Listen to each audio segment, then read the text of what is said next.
নমস্কার, আমি রতন জাজ চলে এলাম রামবাবুর আর ফটাফট জয় মা কালীর টিপস নিয়ে।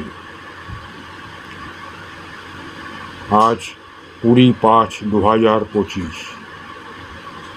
আজকের চ্যালেঞ্জ ফিগার এবং একটি রোলিং রয়েছে। রোলিংটি হলো 90 এবং একটি করে পাত্তি দেওয়া আছে।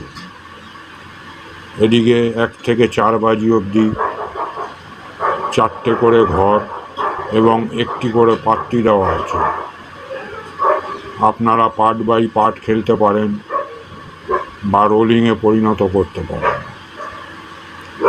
আপনারা এখনও যারা এই খেলার সঙ্গে যুক্ত হননি, আমাদের ডেসক্রিপশান লিঙ্কে টেলিগ্রামের মাধ্যমে যোগাযোগ করতে পারেন। আজ এই রোলিংয়ে দেওয়ার পরে লাভবান হওয়ার পর আমাদের চ্যানেলটিকে সাবস্ক্রাইব করে দেবেন।